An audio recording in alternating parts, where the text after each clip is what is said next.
ঠিক একই রকম ভাবে আমরা যদি এখানে দেখি, এই সার্কিটটাতে আমাদেরকে বের করতে বলছে V output equal to what, অর্থাৎ আউটপুট ভোল্টেজটা কত হবে এটা আমাদেরকে এখানে খুঁজে বের করতে বলছে।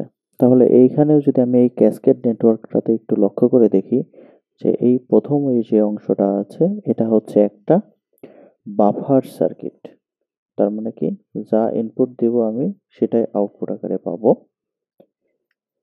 দ্বিতীয়ত যে অংশটা দেওয়া আছে, এই দ্বিতীয় অংশটার দেখলে বোঝা যাবে যে এটা একটা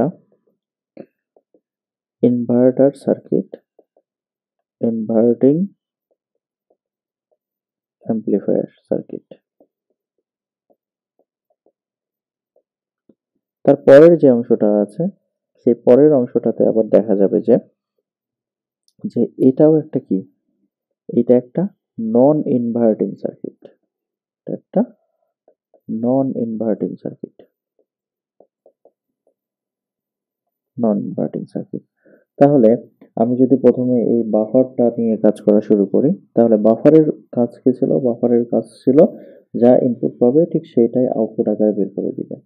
তাহলে এটাকে যদি আমি বলি ফার্স্ট স্টেজ, এটাকে যদি বলি আমি সেকেন্ড স্টেজ, এটাকে যদি বলি থার্ড স্টেজ, তাহলে অ্যাট ফার্স্ট স্টেজ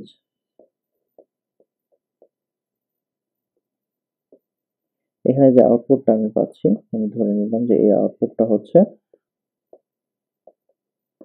V01,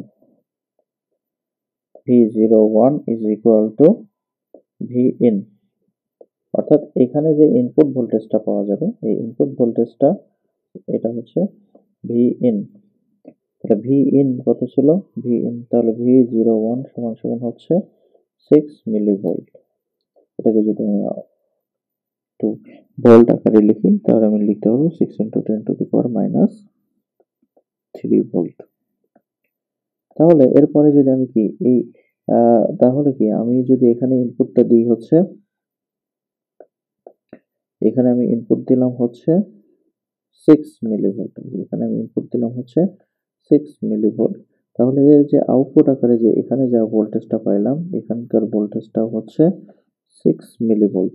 তাহলে এই 6 মিলিভোল্টই আবার তো আমার কি যাচ্ছে, ইনপুট আকারে যাবে হচ্ছে সেকেন্ড যে স্টেজ আছে, সেই সেকেন্ড স্টেজের ইনপুট তাহলে কত?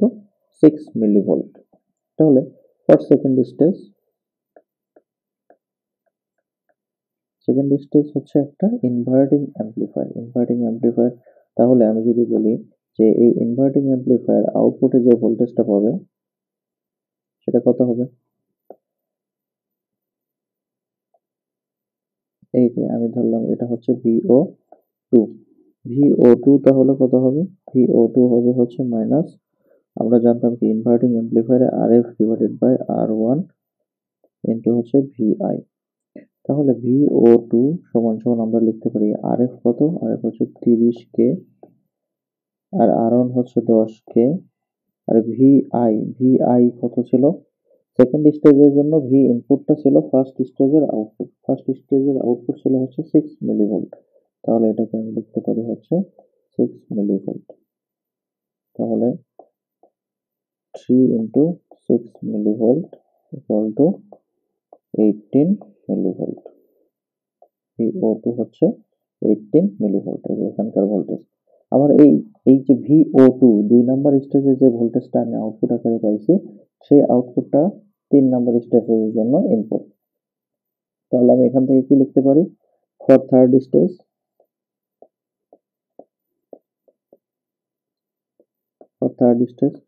V output equal to 1 plus RF divided by R1 into হচ্ছে Vin। এখন কথা হলো যে এখানে কি জন্য 1 plus RF divided by R1 লিখলাম? কারণ এটা হচ্ছে একটা নন ইনভার্টিং অ্যাম্প্লিফায়ার। কিভাবে বুঝলাম? কারণ এর ইনপুটটা যেটা দেওয়া আছে সেই ইনপুটটা হচ্ছে নন ইনভার্টিং টার্মিনালে দেওয়া আছে।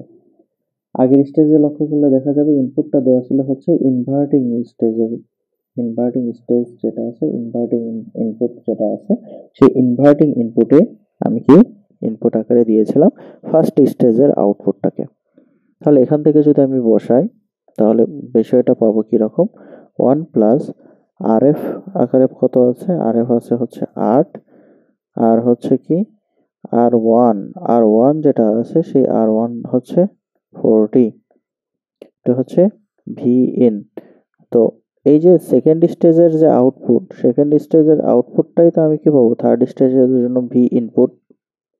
তাহলে আমি লিখলাম হচ্ছে এরকম 1/5 ভি ইন, অর্থাৎ total V output is equal to 6/5 into 18 milli volt. এটাই হচ্ছে আমার অ্যান্সার।